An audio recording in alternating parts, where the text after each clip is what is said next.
On passe de la pensée à l'action en un clin d'œil. Mais comment c'est possible ça? Eh bien, la réponse se trouve dans une machine incroyable, notre système nerveux.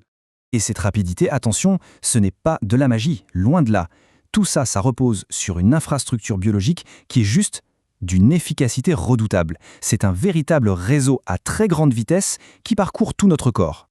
Alors, ce réseau, on peut vraiment le voir comme le chef d'orchestre du corps.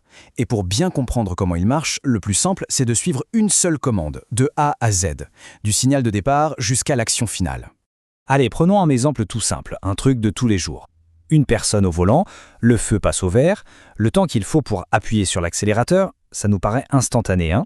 Et pourtant derrière, il se passe une véritable cascade d'événements neurologiques.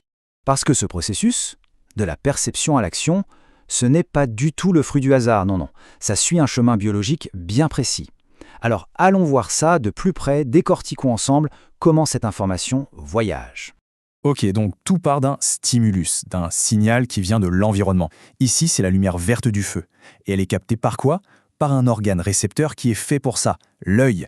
C'est vraiment le point de départ de tout. Une fois que l'œil a perçu ce signal lumineux, il ne fait pas que le voir. En fait, il le traduit, il le transforme en une impulsion électrique. Et c'est ce message codé qui va se mettre à voyager le long on pourrait dire un câble de données biologiques, le nerf sensitif. Voilà. Ce message sensitif, cette impulsion, elle file à toute vitesse le long du nerf. Elle part de l'œil et se dirige tout droit vers le grand centre de traitement de l'information. Le message arrive enfin à destination, les centres nerveux, c'est-à-dire le cerveau et la moelle épinière. Et c'est là, dans ce centre de commandement, que l'info feu vert est, paf, décodée, analysée et que la décision est prise. Allez, on accélère. Bon, la décision est prise. Et maintenant? Maintenant, le centre nerveux formule un nouvel ordre. Et cette commande, elle est envoyée sur une autre autoroute de l'information qu'on appelle le nerf moteur. Son job, transmettre l'ordre de passer à l'action. Ce message moteur quitte alors le cerveau et hop, il fait le chemin inverse. Il redescend en direction le membre qui doit exécuter l'action. On y est presque, le circuit est bientôt bouclé. Et pour finir, le nerf moteur livre son ordre à ce qu'on appelle l'organe effecteur. Dans notre cas, ce sont les muscles du pied. Et voilà, la commande est exécutée, le pied appuie sur l'accélérateur. De la vision à l'action, en une fraction de seconde, la boucle est bouclée. Ok, on a suivi tout le trajet du message. Mais qu'est-ce qui se passe vraiment à l'intérieur de ce fameux centre de commande? Allons jeter un œil au cœur du réacteur, le cerveau. Le cerveau, il faut savoir que ce n'est pas du tout une masse uniforme. Non. Il est compartimenté en zones hyper spécialisées, les lobes. Pour reprendre notre exemple, c'est le lobe occipital, tout à l'arrière, qui traite l'info visuelle du feu vert, alors que c'est le lobe frontal, à l'avant, qui va initier la commande motrice pour le pied. Maintenant, on va changer complètement d'échelle. On va zoomer, mais alors zoomer très très fort, au niveau microscopique. Et là, on découvre les unités de base du système nerveux, les neurones. Un cerveau humain en contient, tenez-vous bien, près de 86 milliards. Et chacun est connecté à des milliers d'autres. C'est un réseau d'une complexité juste hallucinante. La grande question, c'est donc comment font ces milliards de cellules pour communiquer aussi vite et avec autant de précision? Eh bien la clé, c'est assez paradoxal. Elle n'est pas dans un contact physique, mais dans le minuscule espace qui les sépare. Cet espace de connexion, ça a un nom, la synapse. Et c'est là que la magie opère.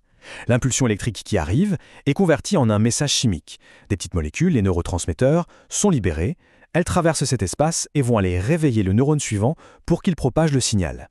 On le voit, ce réseau, c'est une vraie merveille d'ingénierie biologique. Rapide, précis. Mais c'est aussi un système très délicat. Son équilibre est fragile. Et malheureusement, pas mal de facteurs peuvent venir le perturber. Et parfois, gravement. Par exemple, une exposition prolongée à un bruit trop fort peut littéralement détruire les cellules réceptrices dans nos oreilles. Et le résultat, c'est une perte d'audition qui est permanente. D'autres substances, comme l'alcool, agissent directement sur le temps de réaction. Ce graphique, il est sans appel. Même avec une alcoolémie légale de 0,5 g par litre, la distance d'arrêt augmente déjà pas mal. Et à 0,8, l'augmentation devient dramatique. Et la raison de ce ralentissement, on la trouve où? Encore une fois, à l'échelle microscopique, au niveau de la synapse. L'alcool vient perturber la transmission des neurotransmetteurs. Ça brouille la communication entre les neurones.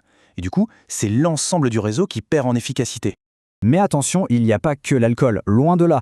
La fatigue, par exemple, ça ralentit énormément les processus cognitifs. Il y a aussi la consommation d'autres substances, certains médicaments, ou même des facteurs environnementaux, comme une lumière trop intense qui peut abîmer les rétines. Bref, beaucoup de choses peuvent venir gripper cette mécanique si bien huilée. Chaque pensée, chaque mouvement, chaque sensation, tout est orchestré par ce pilote interne. Comprendre sa mécanique complexe, mais aussi réaliser son incroyable fragilité, c'est vraiment la clé pour préserver le bon fonctionnement de cette machine biologique qui nous est si essentielle.